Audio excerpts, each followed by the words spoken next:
What's going on, everyone? Welcome to the Nerd Room. We've got a very, very exciting stream for you this evening. And don't worry, it's not going to be just me. I'm going to be bringing in a few friends here to talk all things Star Wars Episode 1, The Phantom Menace, and the toys. Really, the toys is going to be the focus for tonight. And like I said, I'm not alone here. I'm going to bring our first guest up, and that is one of our really good friends. You would know him from the last stream, our Power of the Force stream. It is none other than Mr. Mike Tarkin. Mike, what's going on, buddy? Tim, it's really great to be here. I appreciate the opportunity to come on and talk some Star Wars toys tonight. Looking forward to it. Oh, man, that is the entrance. Absolutely epic, man. Pleasure to have 10 seconds. I can't wear it any longer than that. Thanks, man. Thanks for having me. I really appreciate this. Oh, no, this is great, man. We had so much fun in February talking Power of the Force and walking through all the different toys through there, doing some unboxings. And this is going to be the spiritual sequel to that. But you know what, man? There has to be one other person. We need to bring someone else on board here into the Nerd Room. And for the first time, I'd like to welcome fellow Canadian from Yes, Have Some Toy Anxiety. We've got Mr. Ryan Doell. How are you doing, buddy? Yo, I'm doing great. How are you guys doing? I'm happy to be here. Good.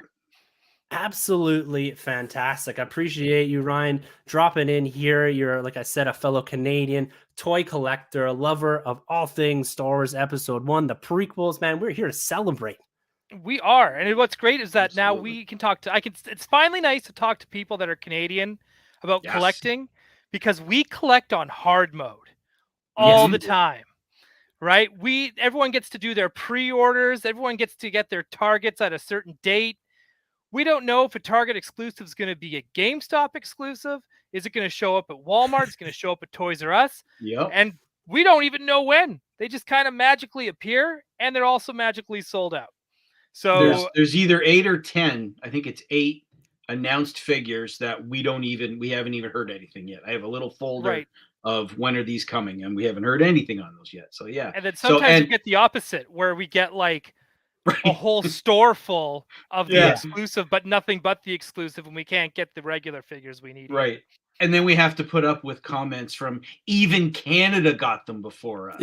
Right? Oh, I know, right? Like come on. Right? Yeah. That comments. Absolutely. Yeah, it's fantastic, guys. I'm a bit jealous right now because I'm looking at both your backdrops here, fantastic backdrops, your collections, and mine's gone. I'm in a rental right now. We're having some repairs done to our house. And unfortunately, I don't got my collection behind me. But as we were kind of jumping into this rental for this 2-week period, I packed up a bunch of Phantom Menace stuff, and I brought this tub of stuff to this rental. My wife was saying, "What are you doing? Why are you bringing all these toys to this rental we're going to be in for 2 weeks?" Necessities. I said, "Look, I got a live stream. It's life. I got to have my toys with me." Yep. These things aren't going to go in the bath by themselves. Yeah, right. So, guys, we've got a lot to discuss here. We've got so much happening in Star Wars as we approach May here. May, traditionally the time of Star Wars, and between Star Wars Day, the Obi-Wan Kenobi show dropping, we've got Celebration, which Ryan, I know you're heading down to. We want to put together just a little live stream here in that month, kind of usher in everything that is Star Wars coming up there, kind of the spiritual sequel or even the true sequel to mine and Mike's Power of the Fourth live stream. Power of the Fourth, I should say. Force. Geez, I'm getting that Fourth Friday all mixed up. But Power of the Force live to copyright that maybe. There it is again, man. Yeah. That we did last February. I'm going to stop saying that word. And we're going to talk about all things Phantom Menace. Now, guys, this is one of my personal favorite Star Wars films. I have so much emotional, nostalgic connection to this film.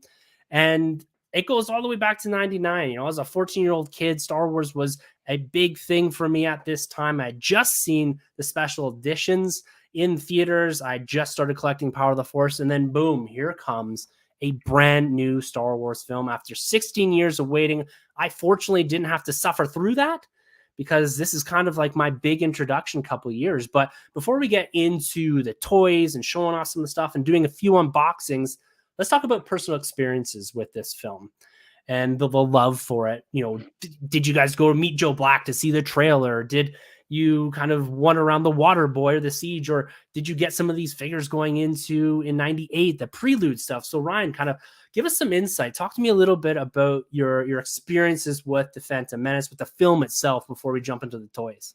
Well, I think my first big thing of like hype and oh my god, this is happening was when the THX versions were released. Each VHS had an interview with George Lucas at the beginning. Right. And that's where he officially announced that he was doing episodes 1, 2, and 3. And to me, that is when the hype kind of started and got planted. And then it was, then it started showing up. Like they started doing the making of stuff in Star Wars Insider. Yep. The website came up. They would have these like weekly blogs behind the scenes where they would have video with Ahmed Best, and no one knew what was going on or who these people were. And I remember the casting announcements. Man, there was so much involved with it. And sure enough, like when those first and I know, Tim, I know you got them on hand, those first 2 preview toys, like that was a big deal. And I remember I was working at Sears over in Saskatoon at the time. And I remember those coming out. And I remember getting put on the shelf and just losing my mind. Like it was super cool. Yeah, what an experience too. I think we live in this world of nerd luxury, if you will, where we're so embedded and ingrained because of social media and the connection and the sharing that creators do, is that we're kind of like always in step with everything that's going on in these various franchises. And this for me was that first time, like you're saying, on those interviews with George Lucas and the articles coming out in different magazines and the teases that they were doing, that this is kind of like that first time you're seeing the hype engine really take it into overdrive in the modern era. Like this was like a year's worth of hype, if not longer. Yeah. Like the special editions were their own big deal, their own special thing. But then this was, to me, you mentioned Insider. Star Wars Insider to me was like, you couldn't wait for it, the next issue to come out. Right. It was a Bible. Yeah. Talk to me, Mike, talk to me about your experiences here with Phantom Menace. Well, so I was when the movie came out, I was 31, and so it was 99, right? Yeah. Okay. Yeah. Well, it's funny because my son was born the year before on George Lucas's birthday. So when Phantom Menace came out, he just celebrated his 1-year birthday. So remember that. So, like you do your memories based on when did certain albums come out, or when did so 99 was this, 2002 was this. I all week long I've been trying to rack my brain really to try to remember, because it's been so friggin' long that I've been doing this. Like what was I doing in 99? And I was managing a retail store, if you're from Ontario, Byway. I don't think they were across the country. Yeah. So I was managing for them, and we got the memos that we will be carrying Star Wars merchandise. So Byway was, I don't know, like a very small version of a Walmart, right? Like kind of boutique-y kind of size. And I'm like, oh my God, we're getting Star Wars, and I manage the store. And then what it turned out to be, it was everything but action figures, including the Jar Jar tongue sucker. Remember that? Come on. Oh, yes. I am trying to find one. You have. I want Abby to have one. Abby, one of our hosts there. She needs that. Yeah. But I was. It like I said, the special editions ramped it up, and then it's like, we're getting new Star Wars. We're getting new stories from the guy that made it. Like, let's go. So I love the prequels unabashedly. I'm not even an apologist because they're good movies. So, but it was a big deal, and it was funny. We'll get into it, I'm sure, with collecting. But it was like, you see all this behind me now, and you compare that to where I was in '99, and it's like night and day. Yeah. So, well, and like with this movie too, for me, I was just a little bit younger, and I would consider this like my transition period where I went from exclusively playing with toys that I got into collecting proper. Like I was buying these things with a bit more of a collector's mindset. And so it was like a cool time for me as a kid where I was still playing with these toys, and, I was hiding it from my friends and all that because I didn't know if it was cool anymore to have toys and all that. But I'm actively out there buying these, searching for certain figures, and really getting to that collector's mode, which would like, it's such a cool thing to reflect back on, that period in time was when I kind of shifted my focus, and now I've got, you know, everything you can think of in this space. And episode 1 is still to this day, I don't collect a lot of prequel stuff, but it is one of my focus areas in Star Wars. As you know, as everything's grown to include the Mando and all this stuff, episode 1 has remained forever as this little piece for me, because I have so much nostalgia connection to it, because as a collector, it really and truly is the first time I considered myself that. Right. And one of the coolest packages. Oh, one of the best. Like, we'll get into this. We'll open some of this stuff, but like, come on. This is like, these on the pegs were so cool. Like the red, and I'll pull up an image here as we kind of transition into talking about some of these toys. But like, I pinched this off the internet, but like that red color, that Darth Maul face, you know, replacing Vader from that Power of the Force box. It was so capturing, and you got aisles and aisles of this stuff. I can and smell it's that just photo. so unbelievable. Yeah, right? Like that smell, that plastic smell of Toys R Us. You can smell the candy and the. It was something else. And like, I remember my mom saying, like, do you need these? I was like, yes, Mom. Yes, I do need all of these figures. I didn't even have to ask. I was just talking. Mike and I were already at that point of just like, we're gonna take what we want. Yeah. Well, my biggest regret on some of this stuff too is not getting it all when it went on like deep discount at some of these places. Yeah. You know, I'm buying this stuff now. They're now, to be fair, they're not overly expensive right now. You're paying between like $5 and $10 for most of these figures, the 3 3/4 inch at least. And that's another thing that I've loved about going back and picking so much of this stuff up, is that it's at the right price right now. It's like the Power of the Force is the same way. And I'm going back and buying these things in lots because it's cheap, right? I mean, you're not paying $40 for a Black Series. And, you know, we could go in a huge tangent on some of that stuff, but we're going to stick with the Phantom Menace here. And the cool thing about the Phantom Menace too, that I just want to bring up, is that, Ryan, you're going down to Celebration in Anaheim next month, and I have a freaking ticket, but I can't go because they moved it from, maybe I should just figure go. it out. But the first Celebration was in 99 in the build up to the Phantom Menace, and as part of like this big celebratory piece. So it's kind of cool that, you know, we're talking about this, Celebration's coming up, you're heading down, Ryan, and that the Phantom Menace was, again, when you talk about everything going to overdrive when it comes to promotion and integrating and bringing fans into the experience. Here you go with Celebration in 99 as well. And that was put on by fans, which is even crazier to me. And they still managed to get, I think, majority of the actors. Mm-hmm. And Ahmed Best brought his band at the time, and they performed at Celebration as well. Like when I think back to like looking, I remember reading all about it in Insider, and just being like, I need to go to the next one. And then of course it like took years for me to finally get to go to one, just because, you know, life. Yeah. But you know, it was great. I don't know, man. Again, you think they had the big giant inflatable Pepsi cans there too, I think. Right? Like, I don't know. I still have the pictures in my head of what they looked like. And it's so commonplace now, right? That those experiences are available to us. But back then, like it just wasn't there. You know, we struggle with other even things San Diego now. Comic-Con was not a thing that it was now. Back then, and right? Right. Not at all, right? And like a lot of people growing up now, and even myself, I've become almost expectant that these things are just going to be available to us. Right. And it's cool that the Phantom Menace being like the first big experience going back to Star Wars after this huge hiatus. You know, a lot of people think, are we ever going to get anything? And here we are. But when I'm talking about the promo and everything going on with that, the first thing that we got to get into before the toys, guys, is the tie-ins, the food tie-ins.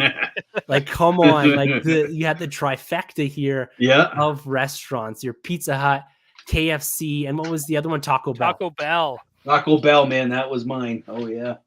Like all the toys, there's like 25, 26 some odd toys, these cups here that we got on screen. We've got all of these caps with the prizes. Like I vividly remember asking my parents to go to KFC so that we could get the buckets from Naboo with the toppers. Look at that. There it is. Let me bring you up here. The four poster offer. Oh, that's so cool. That's rolled up in a poster tube in my closet. Make tonight grande meals. Do. Look at that. I love that. So that was awesome. So Mike, talk to me about your that time. You know, it was relatively unprecedented, I believe, that to have this much involvement of these big food tie-ins. We get some of it now, we get it here and there, not a ton. Yeah. Not like this, at least, on this scale. But were you out hunting these 26 toys? Were you out hunting these cups or buying all this stuff? I think the action figures, I was very much cherry picking as like a young husband and father and homeowner. I think I was really cherry picking. I wasn't buying vehicles and stuff yet. So yeah, so going to Taco Bell on my lunch break was definitely something I did. And that was the real fun part. And I even I got back into that for Force Awakens with the cereal boxes. Like I just, me too. just love that stuff, So yeah, I hit Taco Bell up, and this was another thing where it's almost like, I don't think they're Pogs, but right? They had the cat, the little cats, those things, but they're basically Pogs. What? Yeah. Oh, were they called? Oh, I thought they were straight up Pogs. Might have been a licensing thing. Why do I have this Jar Jar Pog? Oh, you know what? I haven't taken this out of. Okay, these things look like they want to pop out. They do. Or something. I don't even know. Okay, I'm going to leave it. But, prizes to be inflatable land speeder, Bondi Blue iMac, stuff like I need that. to find that inflatable land speeder for celebration at the pool. Yeah, you do. Yeah, right. Yeah, you do. Like the great thing about this stuff, it was easy to come by. You could kind of walk in and go, okay, I've got those three. I need this one still. Can you help me out? That kind of thing. And there were... toys so that's all Taco Bell we're looking at there, and KFC. So, but I think KFC had toys. Taco Bell had. I think they all had toys, right? They all had kind of like a mixture of things. KFC had the cups. I think that I might be wrong, and this might have been a Canadian versus US thing, right? But I think they all kind of had a mixture of everything. Okay, I remember KFC having the cups specifically because I remember. Man, you know how KFC, back in the day, it's like you don't get it every day. That's like a treat. Yeah, that 100%. Was, yeah. But it's like one of those things where it was like, I need to get that KFC because I want one of the cups, and I have the Queen cup, the Queen Amidala at my parents' place still. But now I also want to get I want to go get the Sebulba cup. I want to drink booze out of that at Celebration as well. 100%. Or the Jar Jar one. Yeah, man. There it is. Sebulba's gonna win, I think. There you go. Yeah, see, that's it. Did they have a Watto one? I can't. They had so many. I think so. Yeah, I think they had Watto. Yeah, they had everything, and when you talk about KFC too, I had the buckets for years. I used them as garbage cans in my room. Had all the Naboo scenes on them and all that, and I still have that Frisbee topper. It's in a bin at my house. I've got one of those too. Yeah. Yeah, the Jar Jar Frisbee topper, and so. But they had toys, the little toys and stuff. I was going through, so I had to dig out. I have a Phantom Menace box I had to dig out of the closet. And one of the other boxes I hit first had Clone War era toys from Burger King. And they were the super deformed head and body. They almost looked like bobbleheads almost. That kind of thing. Mario Kart. Yeah. And it's well, those are, okay, fine. You can collect them. But the walking chair. Yes. Which to me, why wasn't this a toy? Why didn't Hasbro give us one of these? Trust me, I asked those questions today about Hasbro. You got a Magic 8-Ball Yoda. Yeah. See, that's actually pretty clever too. Yeah, right. Because who are you gonna add? Yeah. Of course, all it says wisdom, is, right? Yeah, right. And then you get the nesting doll type thing with.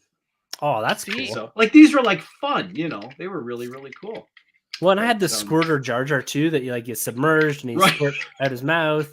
And he's kind of sitting crisscrossed, right? He's.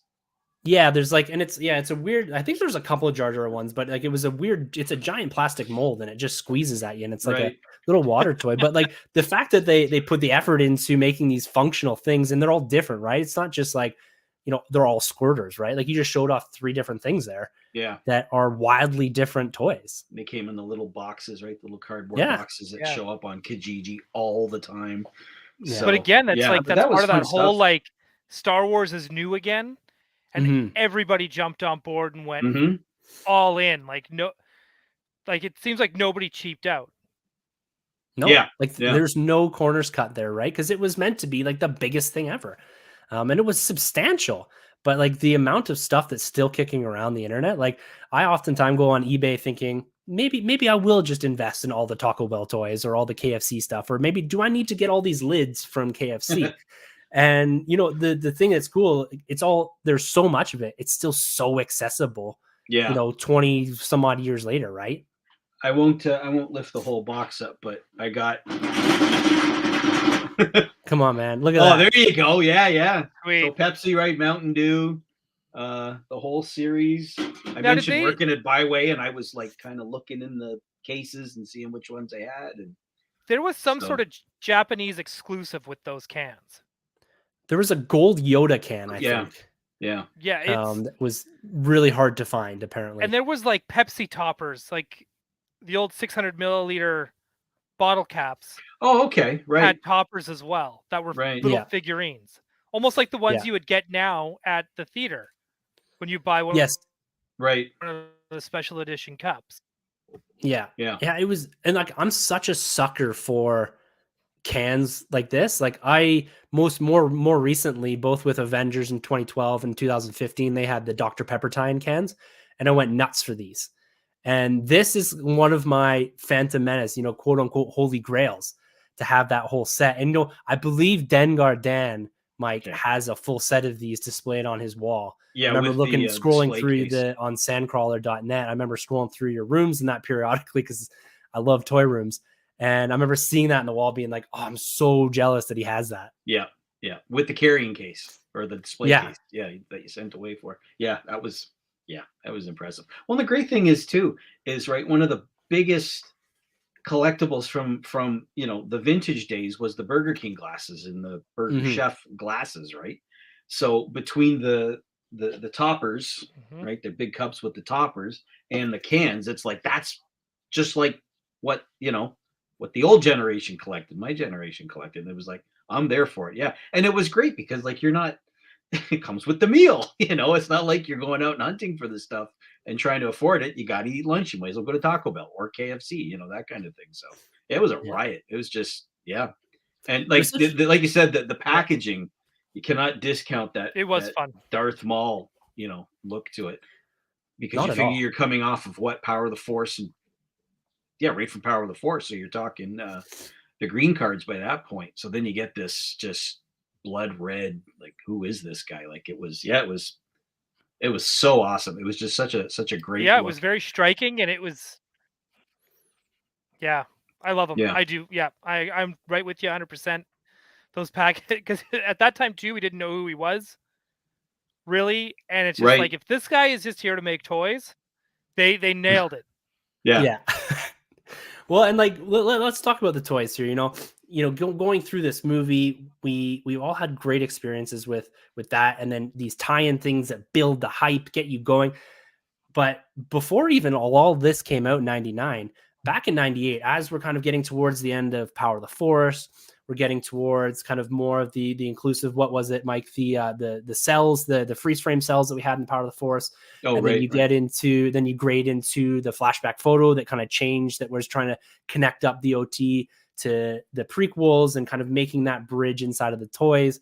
And then you get into '98 where we get our first look at a couple toys. And I showed it off just there briefly, but these figures here, these preview figures still kind of have that green Power of the Force 2 look to them. They don't have quite the red splashing on it, but you get this battle droid with the staff.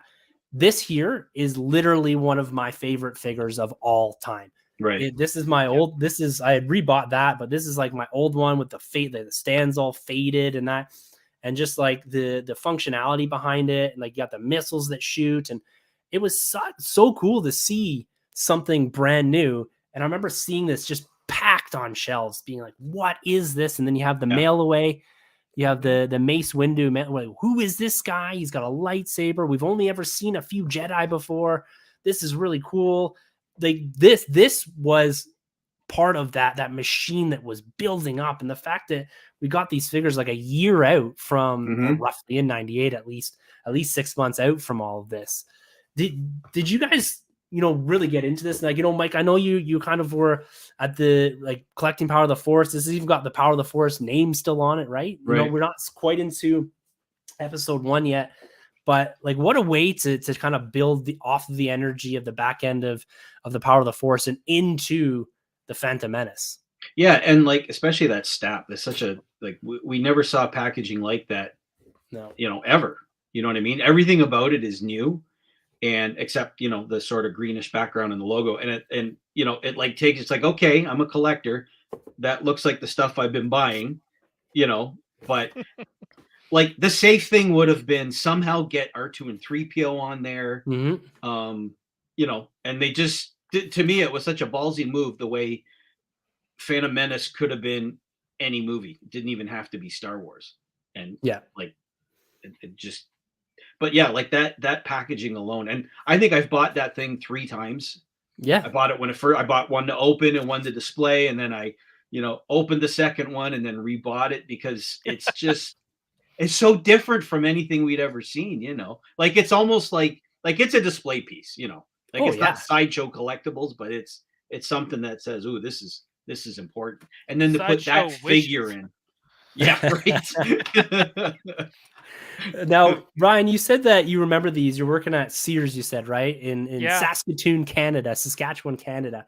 So when you're seeing these pop on the shelves side by side of the Power of the Force, do you remember the feeling? Do you remember looking at these being like, what is going on? It was definitely kind of, we didn't know what it was. I don't think the trailer dropped yet. I don't think so by this time. I might be wrong on the timeline, but it might even be before that. Yeah, I didn't waste my time getting one because again, you get that employee discount, so it didn't really matter. So I just went for it. I got it, and then it was that excitement of when the trailer dropped as well. I remember like waiting hours for the dial-up internet to load that trailer. So long. Yeah. Right? And then you see the droids in there, and now everything's starting to make sense. Well, makes sense a little bit. And I loved it. And it's funny too. We just did a show on Toy Anxiety, our toys spoilers. Mm-hmm. And even though we didn't know what those were, that was a first look at something. It didn't take anything away. Like same with the Mace Windu, took nothing away. Yeah, no, it's funny because I watched that show. What was it, Wednesday night? You guys did that over on the Yes Have Some YouTube channel, and I was kind of very much in step with you, Ryan, when you're talking about like this stuff. It's there. Yes, it does spoil that there's another Jedi and that there's this thing in there, but it doesn't give anything away. It just builds the hype. Yes. Yeah, absolutely. That's how I feel about toys. Yeah. Yeah. They can't give too much away. Now, this was a mail away, right? If I'm not mistaken. I bought this. Yeah. I only bought this maybe like 6-8 months ago. It was at my local comic book shop. And I said, I've never like had the opportunity to buy this. I'm just going to pick this up. It was like $10 or something, but it was a mail. That was Star Wars Insider, I think, like the old Jawa Trader section. Yeah. Jawa Trader. Yeah. Right. So cool. And like, what a way, again, like we're talking about engagement of fans and how Star Wars is on like the front end of this, tip of the spear when it comes to getting your fans really in lockstep with the franchise and what's coming out. And what better way to do that inside of the Insider magazine is, look, you can get one of the first figures, right? You just had years and years and years, 4 years of Power of the Force figures. And that's when they started doing Star Wars. Like you could go to Jawa Trader on StarWars.com. Like StarWars.com used to have a store. You could buy like prints and shirts and prop replicas and statues and Hasbro toys. And I kind of actually missed that. I think I'd rather buy from StarWars.com sometimes than Hasbro. I used to love calling and placing an order because they'd put you on hold and they'd play nothing but Lucasfilm music while you're on hold. It was so great. It was just so awesome. That Steve Sansweet would answer and hello, what would you like today? Oh, wouldn't that be something? Actually there were 2 versions of the original Mace. Sansweet. Maybe we'll get Steve out here. Is he in the comments? I don't know. But so as we kind of progress this, the Power of the Force, it kind of dwindles out and it basically comes to an end with some of those figures. You do get some integration with the Comtech stuff, but we get into the action figures. I want to talk about the 3 3/4 inch. I don't know if either you've had experience with the 12-inch stuff. And I know, Mac, on the Power of the Force live stream, you're showing off some 12-inch stuff. So we're kind of continuing these lines, but you get into, now I don't have any of the, there you go. Right. Like these came out like right before everything dropped too on Force Friday. Yes. To also yes. give you that hype. And these were the previews you'd used to get. You'd have to, there'd be, I mean, it's crazy. There was a time there was like Star Wars Galaxy magazine, then Right. Star Wars Galaxy Collector magazine and Insider all coming out at the same time. And then special issues, everything you wanted to know about Boba Fett, or Yeah, all that stuff. I got the Boba Fett one like right around here too somewhere. right. But it was like, but this to me was great, and I still don't own this Naboo Royal Starship playset. But this thing's amazing, and it's huge. Yeah. Yeah, I remember seeing that. That's something that maybe I got to put that on the list. I don't know. So like when they did launch all this stuff, so we got all the build up here, the magazines, everything going on. There we go. Here I was just talking about it. This happens to be the magazine. Right. There it is. Celebration. The first There's one. The first celebration. Right here. The internet sucks, man. We got to get back to just wait once a month for your magazine to come in, and I absolutely agree, right? And here they were launching Lego for the first time. Right. Well, that's another cool thing. Was the Phantom Menace the first time that Lego was coming out with Star Wars figures? So I do have some of the minifigs. So they were coming out right before with the original trilogy stuff. Okay. Oh, those were little. I had a bunch of those. Yeah, they were little mini sets. No, these weren't even the mini ones. These ones are. Oh, those are full size, but they're still like, they're not as, because they're like the first ones. They haven't quite evolved to what they are now. Where even if there's a smaller set, it's still very detailed. These ones are still very simplistic, and they all still had like the yellow heads and the all that stuff, right? So it was, man, what a time. Yeah, because that's cool, because that's another expectation that we have right now, is that Lego is just a part of everything. Yeah, I have that the Qui-Gon, because it's still all yellow heads, so it hadn't like progressed actually to like real skin colors yet. With all that, except for the Jar Jar had like a sculpted head, which was really cool. Right, and we got our like micro machines. Yep. Right, that was the whole checklist there. Like, come on, this stuff lives forever. Yep, it will live forever, and I think we'll be able to find it forever too, which is nice, right? You can always go back and collect these little things. You know what? Until they showed R2-D2, every one of those images was like, "Who is this? Mm-hmm. Who is this girl with the white paint, and she's wearing this costume, and then she's in this one, and why is Sam Jackson in this movie?" And like, what that looks like an X-wing, but why is it bright yellow? And like, is that Yoda? That's supposed to be Yoda, right? Yeah, that's supposed to be Yoda, right? That was the pre-CGI version too. Yeah, I actually love that they did that, and it is kind of unfortunate after watching the making of Episode 2, I see why they did it, because I think the VFX team felt like they wanted that challenge to do it. Right. Mm-hmm. And kudos to them, because I still think they did actually a pretty good job of it. But I am bummed out they went back and took out the old Frank Oz puppet and just redubbed it. And it was something. It was a bit stark. It was a bit stark, bit contrast. Here's the figure. Actually, I'm gonna open this a little later. Yes, but very, very cool figure sitting on the Jedi Temple seat there. But what about the Midnight Madness? I don't know what they call it. They call it Force Friday or Midnight Madness. Midnight Madness. Force Friday. Yeah. So like, I didn't have a Toys R Us where I grew up in rural Ontario, but everyone else that had a Toys R Us was able to experience this. Did either of you guys go and experience this kind of Force Friday where, midnight clicks over, boom, we're getting toys? Like, I did Force Friday for The Force Awakens. That was my first like midnight experience with Star Wars. But did you have an opportunity to do this? Did you wait in line? Did you get these figures at midnight? Didn't wait in line, didn't do the midnight thing, but I was there the first day. I remember that. Mm-hmm. And I picked up the stat, assuming that's where I got the stat from, because I have a clear memory of coming back from dinner with friends and having that in my hand. Nice. So there was that for sure. I probably grabbed Qui-Gon and Obi-Wan, or maybe just Obi-Wan. Honestly, man, that was so long. I can't even remember. Because like I said, I really cherry-picked through, honestly, until Revenge of the Sith, where I wasn't getting it sort of day one, and I really took my time with it. But that stab in the box is just honestly like so good. Look at that green lightsaber.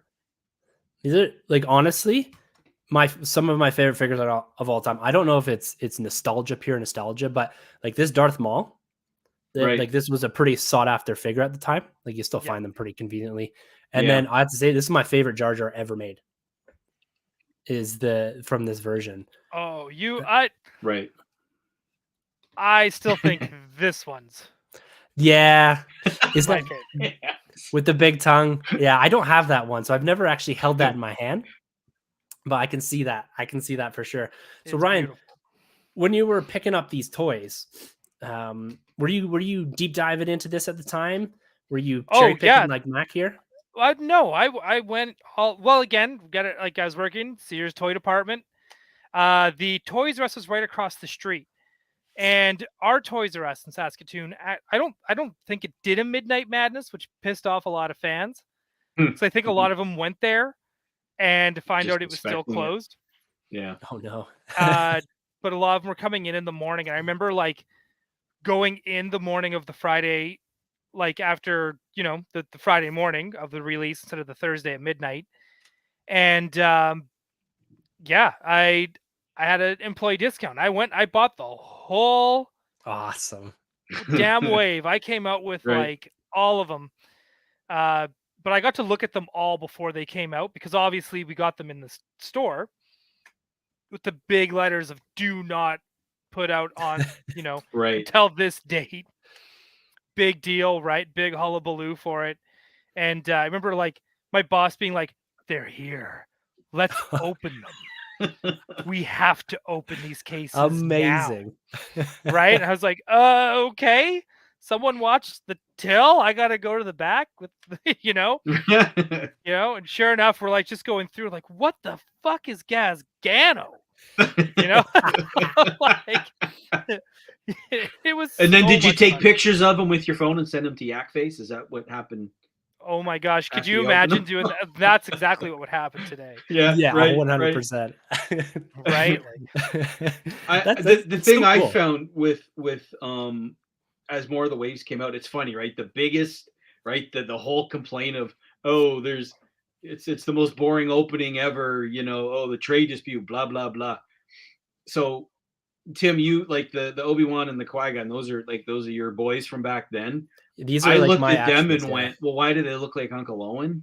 It's like, oh, okay, Jedi dressed like monks. But like all the boring politicians had the coolest sculpts. They were the best looking figures. Yeah. Newt Gunray and those the Nemoidians, top 10 figures all time, even if they barely move. Like there you go. They did such a good job with those, Yeah, like the sculpts on these and like the soft plastic goods, like you can't go wrong. Like for the price point that these are at, and then like it's got the face sculpts on here. Yeah, they're unreal. Like, 2 different hand sculpts on this guy too. Like you look at there, and then he's got the like it's not simple, right? They weren't taking shortcuts at this point. This is very much like the salt and pepper, as you refer to them with the Royal Guards. But yeah, like you look at the sculpts on all these things, they didn't cut corners, and they did literally everybody. Yeah. Like another one of my favorites is like with this Watto. Mm-hmm. Oh yeah. Like with the removable wings, and then the 3PO. Look at me, I have an iPad. I have an iPad right before all this is going on. That 3PO is insane. Wild.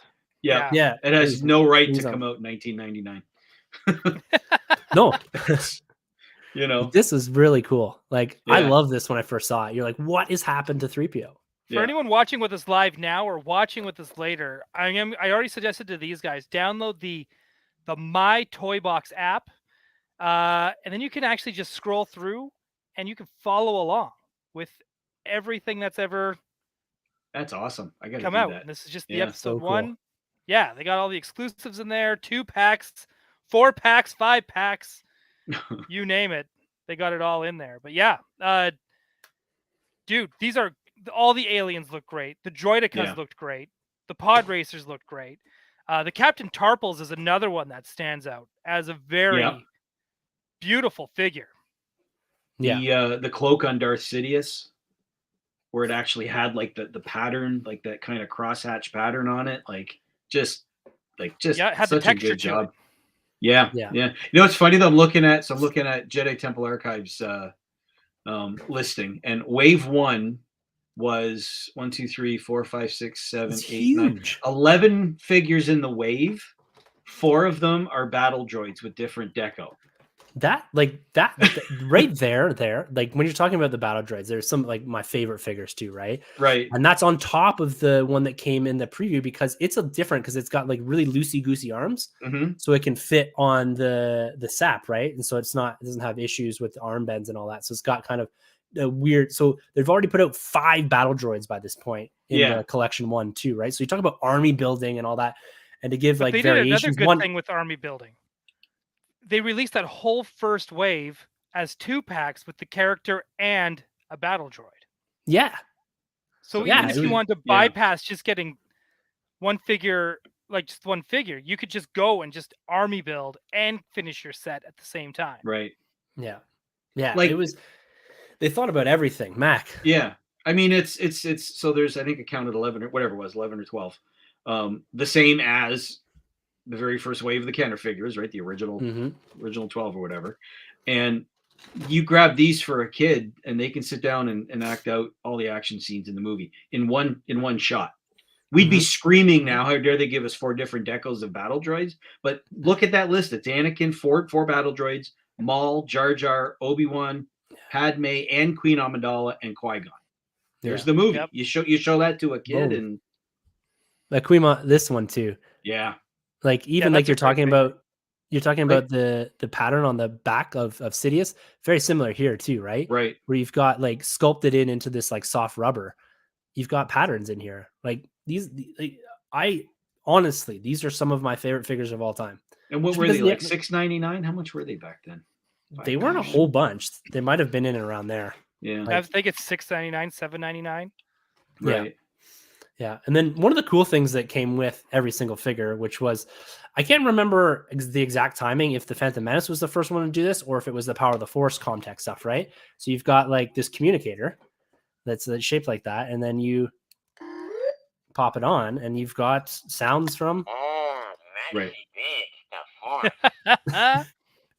Come on. Every character comes with something to say. Like it's, see if this works. Maybe my mall's not working. I'll see if I can get it to focus. Oh, it doesn't want to focus. It's too blown out. But there's the price tag of $7.99 at Sears. $7.99. There it is. It's so cool. So you talk about playability, right? Like you've got, like you said, Mac, you've got this full wave of figures where you can act out the movie, and then boom, you've got stuff blowing up. You've got, characters talking here on the fly, and it just made. I promise. No, it definitely sounds robotic, but it's of the time. But what a cool thing. And also the thing that that thing has a belt clip too. You can wear it on your hip. Yeah, it does right there. It's a role play toy. Badass, man. Yeah. It's the communicator, right? And it's like a women's shaver. Right. Yeah. It's got everything. But the Comtech things that are cool about them too is there's figure stands as well. Yep. And which should still be with every figure today. 100%. And the fact that these are small and square, like they fit on. So I had these all in a detol from one of the risers, and you can fit them really nicely because it's like a small square that isn't much larger than the gate of the figures, and so you're there. Like you have kind of everything, which I still love because displayability. These things are some of the easiest figures. You see me trying to balance Power of the Force figures on these risers that I have in details. Right. Well, when Luke's leaning forward with one foot and his other, you can't just. So, and it's the cool thing too. So they also had that first Mace Windu, and then they had second Mace Windu came out with the cloak and all that same figure, but with the cloak, which shows. But the thing I always liked about this, and I did have the lightsaber rolling around here, but it comes with the blue lightsaber because he never ignites it in Episode 1. We don't know he has a purple lightsaber till Attack of the Clones. And so all of his figures come with blue lightsabers because they just said, he's a Jedi. We only have blue and green. And it wasn't until then, but you do have this one figure that can't remember if you got Jedi Temple up there. Yeah. Mac. This guy has a purple lightsaber, which is kind of cool. He does. He does. Yeah. Yeah. So he's got a purple lightsaber, which was unique that we do eventually get that. But I think this was in collection 3, maybe collection 2. that this figure came out, this Jedi, and purple lightsaber, which I always thought was kind of cool. So it's a little later. It might be into 2000 and all that you do get that figure, but you do get the purple lightsaber. So if you really want to be screen accurate, just got to pick up this figure and swap it out with Mace Windu there. Right.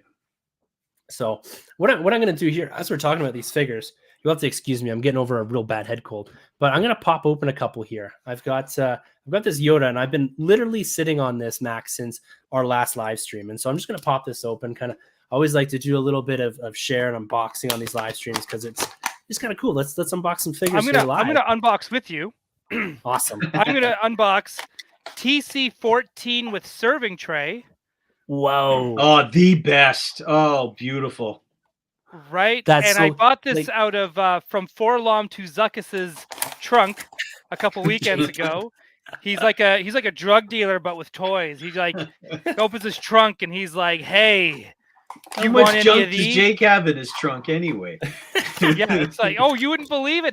I got like vintage collect. Nothing over 3/4 inch is in that trunk. Absolutely, right? Yeah. Legacy skin. So tell me why Jake's got all these figure rent. Was this planned? Does he just carry around figures? He knew I was coming, so I think that was part of it. And I think he knew I think I got some figures you'd be interested in. So just buy what you want. Whatever you don't want to buy, it's fine with me. And because he knows he does toy shows and stuff, quarterly and all that. He'll be fine, right? He knows that too. And I heard his wife kicked him out, and he grabbed what he could before he was out the door. So he filled his trunk full of toys and left. That's what I heard. Yeah, that's. Jake, I know that. It was great. It was great toy hunting with him for the day too. That's awesome. Yeah, that's so cool. It's always cool when you got someone else that just. Sometimes you go to these new kind of toy stores or a big toy store you haven't been to in a long time when you cross the border, and you kind of just you can get overwhelmed. So at least he's kind of there, who's all calm and everything's normal to him, and he could be like, "Oh yeah, didn't you need this?" And you're like, "Oh yeah," right? He's there to help, right? And enable. He's also there to enable. I think we all do that with each other. I've been watching YHS for a couple of years now, and it's like I have more turtle stuff and Ghostbusters stuff now because of you guys. I've gone so deep into all of it, and Greg's got me in this playset mentality right now too, that I'm going and buying playsets like a wild person. It's awesome. I love the enabling. I am curious to see what he's gonna get for Celebration. I think we're gonna end up having to do Celebration countdown episodes now coming through, where we kind of talk about what we're looking for, what we're getting. We all bought photo ops with you and McGregor today. Oh, so cool. Yeah, man. So cool. He's not going to look like this in that photo op, but he won't look like that in the photo op. But what's kind of cool about that is this is the first time at Celebration, I think since maybe Celebration 1 and 2, where we get to have a photo op with one of the main characters the day it's released. Oh, that's right. Oh my God. Yeah. We're ours is on Friday. Our photo op is on Friday, and the show drops on Friday. So it's in less than 24 hours after we watch it, we get to go meet you and McGregor and go take a photo with them. What an experience, man. Wow. Oh man, that is actually unbelievable. It's really cool that they're doing that with the Obi-Wan show that is dropping on the first day of Celebration. I'm assuming they're going to have some form of fan showing at Celebration. That would be a real missed opportunity if they don't get a bunch of fans in a room and say, "Here's the first few episodes." Right? I can't remember when that panel is, because if it's on the Thursday, it is. Then he's going to show up, and Hayden's going to show up. Yeah, they have to do. I don't know when the Obi-Wan panel, but there's the filmmakers panel is on the Thursday. It's one of the big opening panels, I believe. I'm still hoping Portman shows up and Hayden shows up. Right? It would just be because you're getting Obi-Wan stuff, and it's the 20th anniversary of Attack of the Clones. Yeah. Right. Give it all to me. It'd be very appropriate, and she's on Disney's promo dime right now with Thor: Love and Thunder and all that coming out, and so absolutely, you never know. So, did you guys see that promo banner for Kenobi? Yes, that new one. Yeah. Yeah. Him and Vader clashing. Yeah, and with their arms overhead with the sabers. Yeah. Oh my Man. god.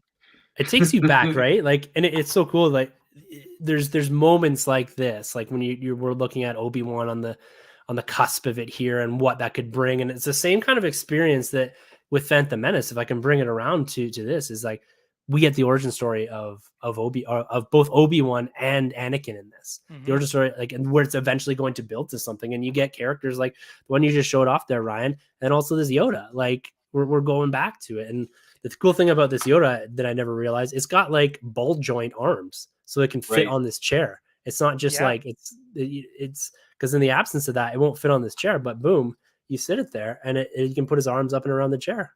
Like, it's so cool. Yeah, it's these world building figures that I miss that we don't get enough with modern toys. Yeah. Yeah. Well, and also that's a regular priced single figure, regardless of the awesome throne that it comes with, right? Like, it's not a $40 freaking Book of Boba Fett. It's $40 now because they're throwing in 2 helmets or the metallic vac figure and accessories. Man, right? I missed that. That is such a beautiful figure.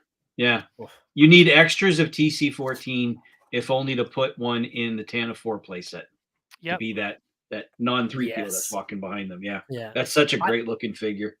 I thought that was so cool they used that at the start of the movie too. It's like, here's the first time you're going to see another like fully functioning protocol droid, and it's like within the first like 2 minutes of the movie. Like, yes, I love that. And like a proper one doing protocol, right? Like serving and and apologizing you talk about world building there, Ryan. Here's your world building stuff. Naboo pilot, right? Or Naboo Royal Guard, I should say. Like, this guy, maybe has like 10 seconds, if that, of screen time. But give that to me any day of the week. Give me my frog ladies. Yes. Right. Yeah. Like, give me my Knights of Ren. All of that. Yeah. Just we can give you one Knights of Ren. We don't want you to be greedy.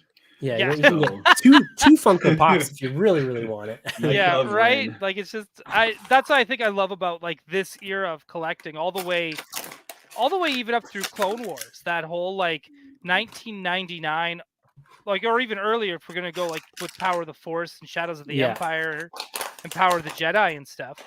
But I mean, even when you go all the way up to like 2012, like, we're still getting characters from Jabba's palace we never got at that point. Yeah. Or like the Ewok with the baby Ewok in a basket. Like we were getting all of that stuff, and I think that's what, again, I think Phantom Menace kind of helped kick that off to kind of show like, hey, people do want these characters like TC-14. There's another droid here too that I want to get that I don't own, surprisingly enough, is that R2B1. He's that that blue right. Yeah. Right? I don't own him. I should own him. There's quite a few figures now that you kind of see that the TC and that there's quite a few of these that I've never actually seen in the wild before. I've only seen on Jedi Temple or on the card backs in that. And it must be the later stuff. Like, I must be at when I was growing up there, 14, 15, I must have like transitioned out of Star Wars at some point. Nope. Because Canada we either got a very limited supply of them or we didn't get them at all. Because what happens is up here, this is what I found out working in retail, is that if we get a bunch of stuff and it doesn't move, it's not like the States where it's just like, we'll throw this in a bin and we'll keep pumping out wave 2. Up here, they might go, you know what? Let's just hold off. So we might skip a wave. Right? Or so maybe that's why I didn't see a lot of the later stuff, because I'd never even seen this like destroyer before. Like, the destroyers we did get. I remember seeing those when those came in, and I went, I'm getting that. And that's the same wave where you can get like Darth Maul with like the one blade up and the hood is up. Right. Yeah. Yeah. Oh, man, it's such a time. Yeah. That's interesting about the Canadian stuff, because there's quite a few, because I said to myself maybe a year or so ago, probably mid-pandemic, when I just decided I was going to collect everything that I ever had as a kid. And I looked and I was like, I've never seen a good majority of these figures. Like, of course, like the Darth Mauls and the Tatooine Darth Maul with the cloak on it and all that. I'd seen a lot of that stuff, but there's figures out there that I've never once seen before. looking at the list tonight, I can tell that a lot of what I did back then, like I said, I was cherry picking earlier, was I've got an Obi-Wan, I don't need the other Obi-Wan, or I've got the Darth Maul. Yeah. I don't need the astromech, man, I just must not have never seen it because I've always liked astromech droids. Well, and when did they stop doing the Vac Metalized? Because I've got a Vac Metalized, it's actually here, from Revenge of the Sith, 3PO. When did they stop doing that? Oh, man. It was a little bit later because I have another 3PO. He was he had like a removable arm. He's supposed to be like the one from A New Hope. Right. And even though he's like dirty and grungy, he's still Vac Metal. Yeah, okay. And I know Star Tours, the figures you got at the Disney parks still had I have that set at home. And there were R2 domes too. Yes. Yeah, for a while. Yeah. Yeah, that's interesting. I know it's an environmental thing, but it is a shame that you can't capture that same, because when you get down into the 3POs later on, it's just not the same when they don't have that shine to them. Right. Yeah, essentially looking at like the latest vintage collection 3PO. It's like he looks this weird yellow dull. Yeah. Like it works for the new like the Droids cartoon variant repaint one. Right. Like 100%. to me that works. But like when you start taking away that Vac Metal, it's just like it's too bad they didn't do the Royal Starship in Vac Metal. That would be cool. That would have been amazing. Nice and reflective, and so then it's relevant again too. Well, it could be relevant again as we get into things. And you're just talking back there about the variants that we were getting in these figures, like pretty quick variants. And they're just basic repacks, but you're getting some cool stuff with this. Like this Qui-Gon it's a cool repack with this like soft goods thing. And so you get that with most of them to have just the hilt. You got the lightsaber with the blade and just the hilt, so you could put it on their belts. And I don't know if I'm be able to show it here, but it's got like a little peg hole for them to do that, which is really cool. That was so cool. And most of your Jedis and like Darth Maul, they all have those variants. I showed the mace there you get that from the pack, which is cool because this is like hood up and this one was hood down. So they did the action figures here, and I don't know if like how many people are actually still into these or what, but it's something that they're still super accessible, and like we've been talking about, they're so much fun. And they display so well. Like I absolutely love these things, but that's not the only things. The figures were a big part of stuff. And if we want to we'll keep talking figures in here. But I got to show one thing off. It's probably like one of my holy grails I acquired this year, and it's from the Phantom Menace. And I'm a big Pez collector. I love Star Wars. Is it Pez, the Jar Jar? Please say it's the Jar Jar. It is. This thing amazing. Look at that. I saw a woman. It doesn't work. Actually, there's a woman on TikTok who has that, and that's where she puts her antidepressant pills. Oh my goodness! But like, but this thing. So his tongue does move. I can show it there. His tongue, like the Pez comes down through, right, and then the tongue moves and it slides out. So it was actually really amazing. It's wild. I need one. And I looks is it like 3 inch? Is it in scale with 3.7? It looks close. Pretty close. They might be a bit bigger. Might be closer to like a 4.5 inch. But I'm thinking to myself tonight, like as I'm looking at this, I want it in box because it just looks so cool in box. Yeah. I'm gonna get another one to pull it out and get it to work. I bought this for like $20 on eBay. So they're super accessible. Did you guys ever get any more of the creatures? Because that's what that made me think of the box. I thought for a second there you were about to. I wanted to get into that too. Fish. Great segue. Oh, okay. Because the big creatures and all that, right? Yeah. Like and the cinema scenes they did as well. Because there was the new Jabba that came out with that, and then Watto's box. Yes, so good. And then the Sebulba was one of the ways you get Sebulba because he didn't come out on a single card, right? He was in one of the cinema scenes with an Anakin and a Jar Jar, I believe. That is very, very similar to this scene. Right, Cesp encounter. Yeah, and then you have the Jabba the Hutt with the the goo, which is my preferred Jabba the Hutt. Yes.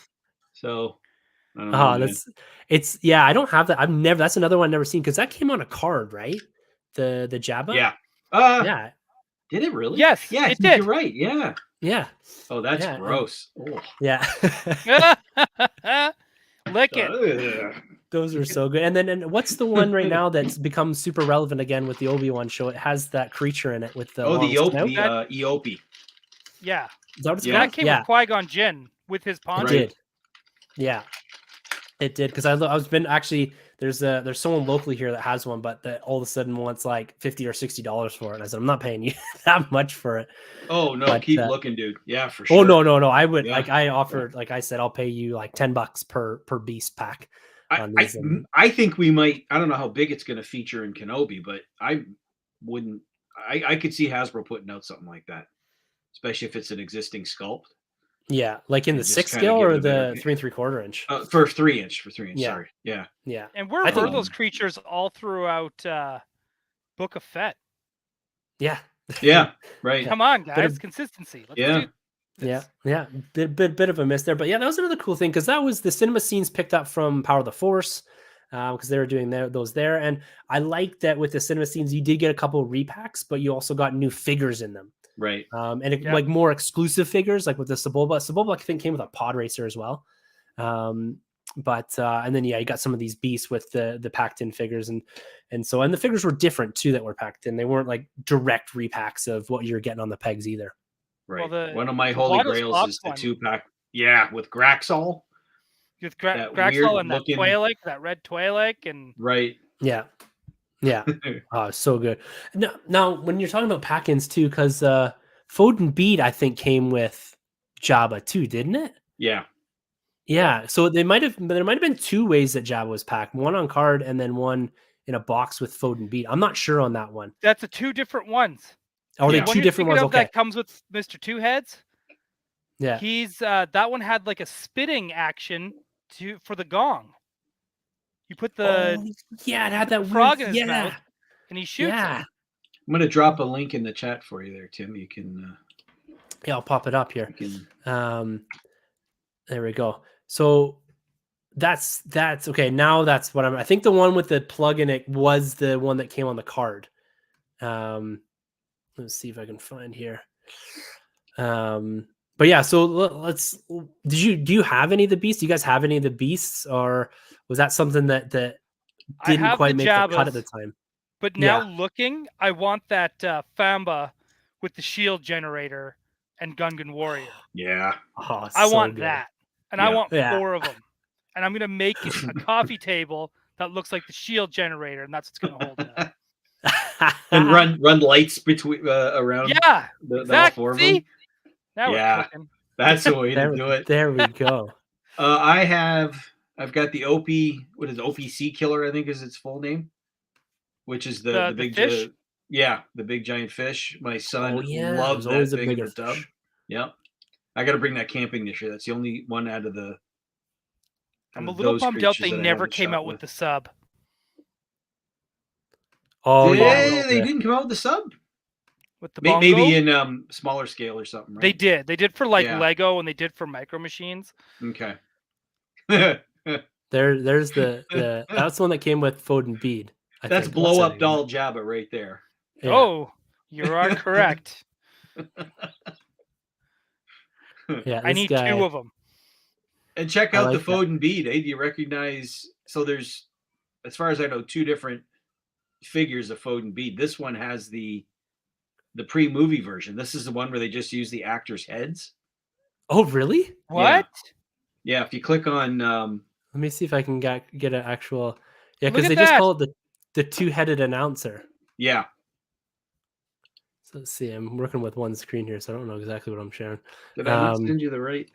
No, I got it here. I'll pull it up Okay, here in a second. all But yeah, that's interesting. I've never. If you Google it or whatever, you'll see, and it's literally the 2 actors they picked. Like one of them was Greg Proops, right, from who's left whatever TV show that was. Yeah. And they dressed them up, and then by the time the movie came out, they said, "No, let's do it all CGI." So you can. I always actually thought get it them to sounded be like Norm released. Macdonald for some reason. These guys. Okay, that's Which cool. would have That's been amazing. that's very pre-movie, right? Norm Macdonald. That would be hilarious. Hey, That's look at what- those guys. These are wild.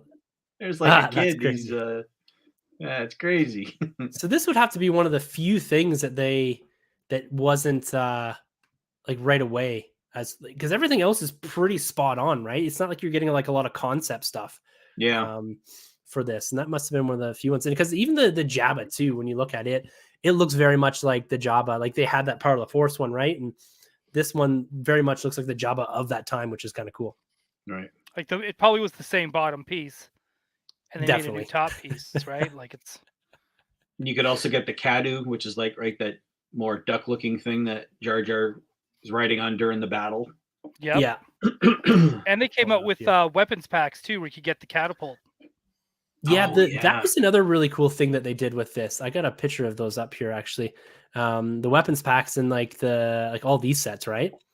Where they had all the accessory sets, which right. I had quite a few drone and yeah.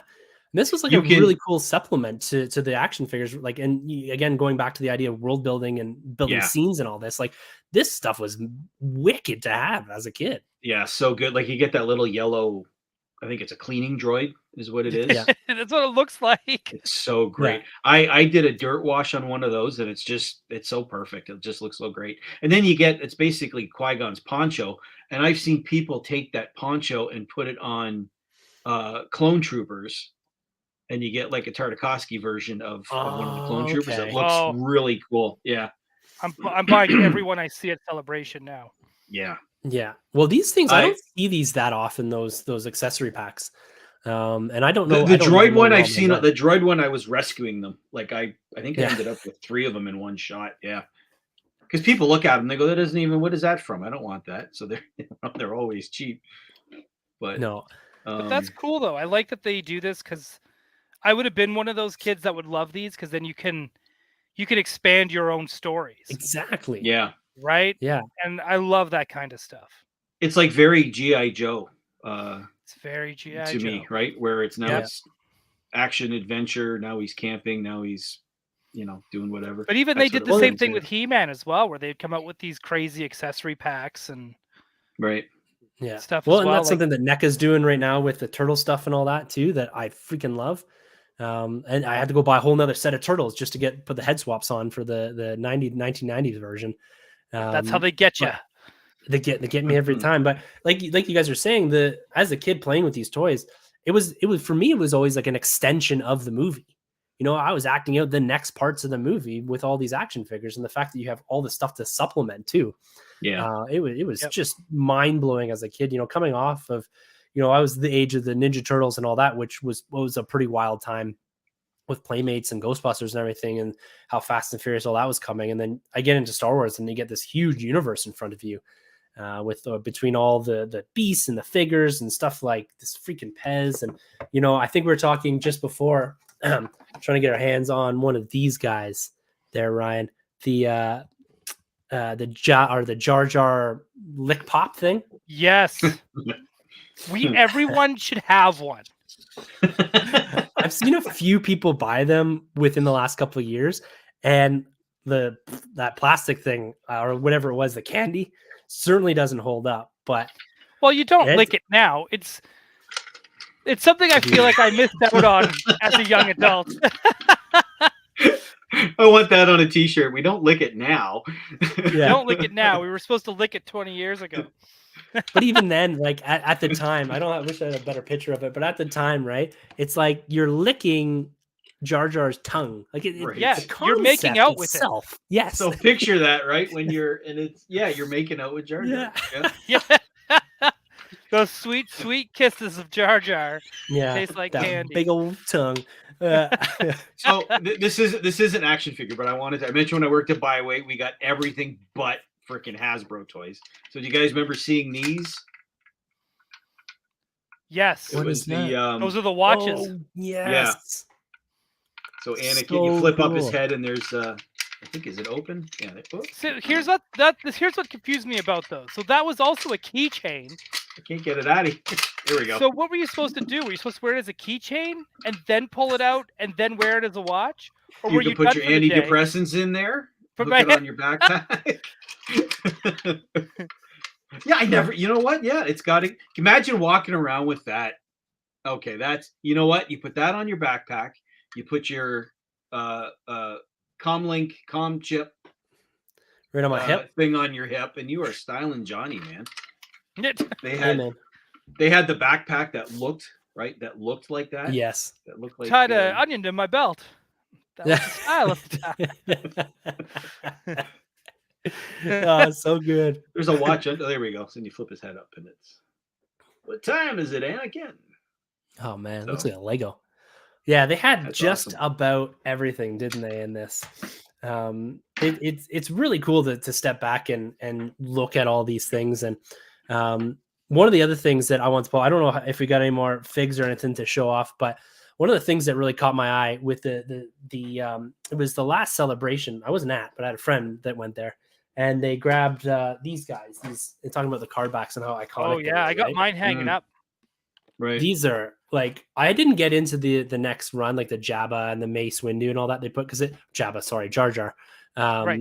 and because they're just too expensive. But like these with the 20th anniversary sticker on them, and the fact they went back to this card back in this scale, they added a bit of that sheen to it. Like, this is a freaking cool set of figures, right? They suckered me hard. So of course I got those two at Celebration in Chicago, and the moment they came out with the other exclusives, like you said, the Qui-Gon, Jar Jar, Mace Windu, the Battle Droid, I was like, I need these. Like, my nostalgia got the best of me. Got them all. But now I'm like, I don't collect Black Series. What am I doing? But this is like, I don't know. They're still cool, and I'm still kind of holding out and hoping that we get Little Annie for that. And give me one of the Portmans. I don't care which one. Okay. Yeah. Give me one. I fully agree. Like a Queen Amidala on this card, I would buy that. Like the fact that we haven't got card that now. Yeah, they would. Yeah. She'd be big. Well, do Padme. Do the bodyguard version, right? Yeah, you can do like this said, version. do any of them. Give me 3PO. A Black Series 3PO from episode 1. Yeah. You know what I mean? Like, right. Just imagine this blown up, like, and with the detailed sculpt they have, like that absolutely. would be. That's what they missed out on. And like, I know where Hasbro is going. All these figures, for the most part, are repacks, or they were put out in here and then repacked in the Black Series line and all that. But yeah, they didn't have like that original figure. Like in this Darth Maul hadn't been released since like wave 1 of the Black Series, right? The orange cards. Right. And so it's cool to get him and for those, but no one's pulling this off the card, right? Like these figures are meant to be on the card. And I didn't jump into it. I had full intentions of getting all of those figures, but I think they were up here a Best Buy exclusive, if I'm not mistaken. They were, but here was the thing. I was glad I waited, because they all did eventually go down on discount. Yes. Yeah. They were like, before when that, now they seem cheap because Black Series most of them up over $40, but I think they're like that $37.99 price point when they first dropped a couple years ago. Now they're $42.99. Yeah. So maybe it would have been a deal, but it was cool to get these figures. And when my boy Rick, he picked these up, I had bought tickets to that celebration, and then it just so happened that you're doing that twice in a row now. Twice in a row. Yeah. Both the first time was my daughter was born like a week before. So when I bought the tickets, we weren't, that's what I said to my wife. We should just bring her along. She's like this big. And this time it just, when it got moved from 2020, of course, and then it went out to when it was in August, it was like all game, but May just doesn't work with everything. And so unfortunately, I think I'm going to have to just wear the passes around my house. Because they're all shipping out, and I can't find anyone that will commit to buying them without having them in hand, and so that's a tough one. But it's okay. I'll just wear the passes around. You'll get there. You'll get there. Yeah, someday. I've only been to one, and it was life changing. Like, it was just unbelievable. Crying in line with people I didn't even know. Like, it's so cool, man. What an experience. That's what we do as fans. Right? Yeah, right. It's just the emotions get the best of us, whether it's a toy or whether it's a movie. It doesn't matter. But you're right. There is something special when you go there. I remember even just, what was it? It was Orlando, so it would have been for The Last Jedi. Yeah. And that's the one I went to, yeah. It was wild because you have everybody's in another room right now watching the panels. But then they have the panels on all the screens, and cool. Every corner and section of the con, whether it's like on a big screen, small screen, they had screens everywhere. And the whole convention, legit, for an hour, all stood there by the TVs. The place has got like 1,500 people, if not like 15,000 people, right? Like it was packed, and everybody, you could drop a dime and you could hear it because everyone's just listening, and then you hear, and then everyone gasp, and then right, everyone's just like, oh my god, they're here. People you hear the mummers when something kind of happens, someone comes up, and then the trailer came on, and no one had to do the shh. Everyone just went silent. Yeah. And then the trailer ended, and the whole place just erupted. And it was like I'm getting goosebumps thinking about it because man. I've never experienced a thing like that before, where everyone just shuts up and just enjoys it and falls into the hype. And yeah, there's people crying around us and people just cheering, and everyone's just so excited. It's called The Last Jedi. What could that mean? Oh my God. Is it singular? Is it plural? What's going on? Right? Everyone's losing their mind, and it was so much fun. Like, it was legit some of the most fun I've ever and that's an experience that is just like, it's like, I've been to WrestleMania in Seattle. That's a whole different kind of like insane crowd hypeness. This felt more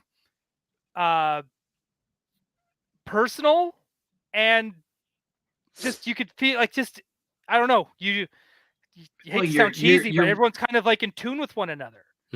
You're with your tribe, like, of all. And it's like talking about the trailer, I'm thinking, it's kind of like a concert. Like, it's not, because you got people that liked, old Springsteen and new Springsteen, and I like all Springsteen. But at a celebration, you're all there for one. Nobody saw that trailer and went, here's 10 reasons why that sucked. Everybody is like, it's that was for the guy at home who didn't get to go in with Salty. He was making the trailer, right? The rest of us were top all 10 loving reasons it. why this is gonna suck. So Tim, man, we'll get you there. It's definitely a life goal. I don't know how often they're going to be doing these things, but it'd be cool to get down there and experience it, like you're saying, Ryan, with a bunch of people. And I was at. It's funny you say WrestleMania is like somewhat of a comparator, but it's like a bit of a different level. I was at the Rock Hogan WrestleMania in Toronto. I was at WrestleMania 19 with Brock Lesnar versus Kurt Angle. And I tell you, man, it was. He landed on his head, dude. That was another time where the whole arena, I thought, like, just, you heard, it was like the oxygen left Safeco Field. You know what I mean? Like, everyone thought he died. And like, again, we had like Hogan versus Vince McMahon. We had Shawn Michaels versus Jericho. Like, it was a stacked card, and it was Austin Rock 3. Yeah. Right? Oh, man, that was so good. That was like my primer wrestling. God, so good. So good. Sorry, we totally took a turn. That's what these are meant for. You know what? To bring it all back around as we kind of get to the end here. It's about celebrating those moments with like-minded people, right? And that's why I love doing these shows and love having you guys on here, is because we can sit here for an hour and a half or whatever and just gush about these figures that came out in 1999. And we're all at very different places in our lives when these figures came out, when this movie came out. But here we are on a Friday night talking about these action figures and having some fun with all this different merchandise and everything that's come out, whether it was Taco Bell or Pez or the figures or whatever, Insider Magazine. We've all had these like very personal experiences with this, but it all kind of comes to this big nexus that is Star Wars. And that's going to continue out through into May, with Star Wars Day is always kind of a nice point in the calendar, and Obi-Wan and Celebration. I can't wait to see all the stuff that you guys are going to do over at Yes Have Some.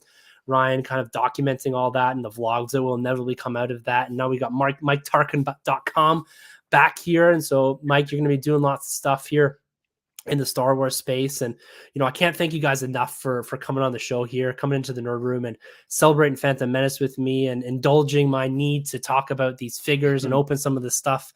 And it's just been really, really fun, guys. I really appreciated this. And I want to give you both the opportunity. We'll kick it off here, Mike, with you. Pump all your stuff, your handles, what you guys are working on, whether it's in Star Wars or Nerd or wherever, whatever. Well, when last we talked, I wasn't doing much of anything. And since then, I'm trying to create a smaller space than I had with the old Sandcrawler.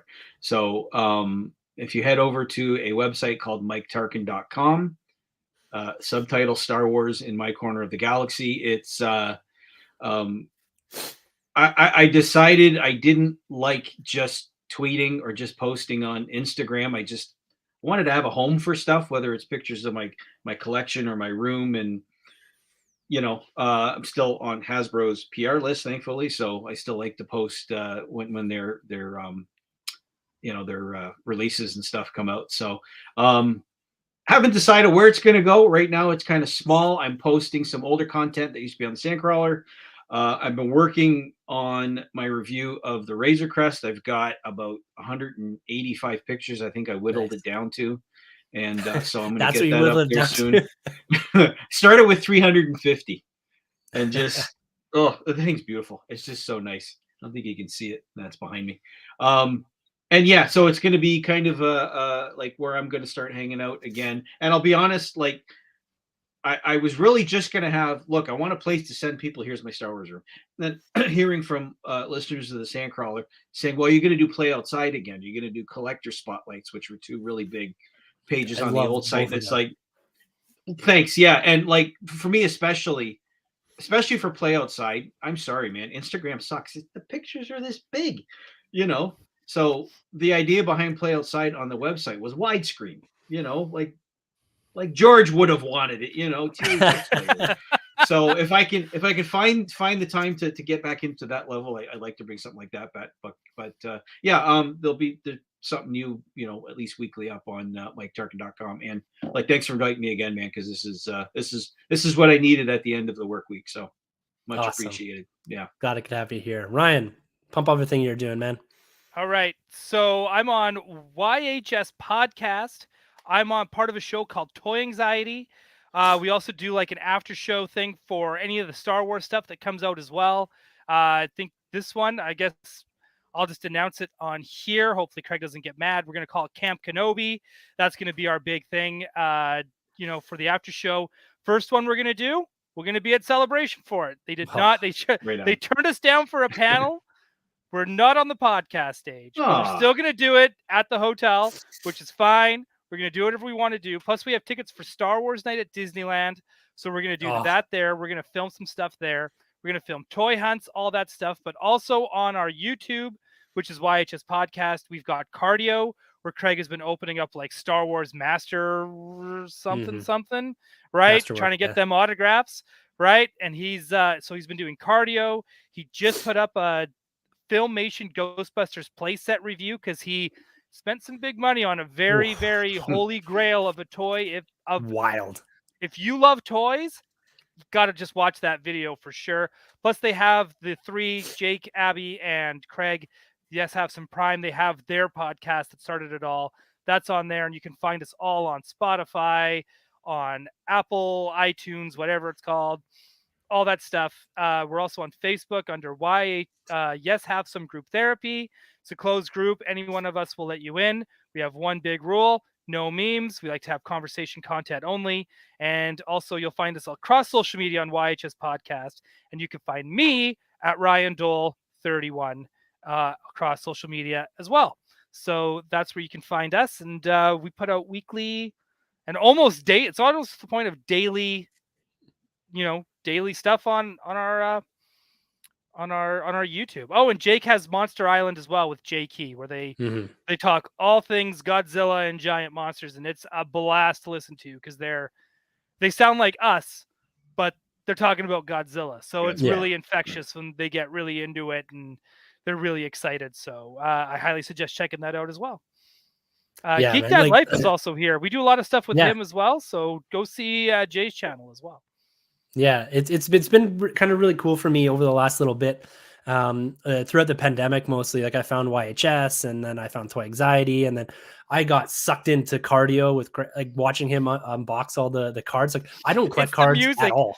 It's that countdown music he does of it's so good, and like he's had unfortunately such a crappy run of signatures in the last little bit. It's kind of like you're watching it, you're like, I really hope he gets an Obi-Wan, but like to see his face every time he gets like an officer, it's like So it's I like know. you don't want to take joy out of it, but it's just like that sheer. You can just watch the I feel bad for him because I'm also in that same spot did. of like I love it when he gets a good pull because Yeah. he's so genuinely excited and so genuinely happy because he's getting that rush. But then also it's like, oh, another Greg Grumberg, here we go, So Yeah, so it's you guys got fun. great stuff, and I joined group therapy a little while back, and it's such a great group. And I, like you said, I found Geek Dad Life through you guys as well, and so I'm over there watching his content, and he does quite frequent stuff as well, and so really great community that I've kind of stumbled into throughout the pandemic here. And then it was interesting that in our last one, the Power of the Force one, you knew Mike, and I've known Mike for a while, and it's kind of cool just to connect with everyone, both virtually and on these streams and all that. And so I really look forward to hanging out with you guys again. And for those that are listening, those that are new, please give the channel a subscribe. We've been podcasting the Nerd Room for quite a long time, 6, almost 7 years.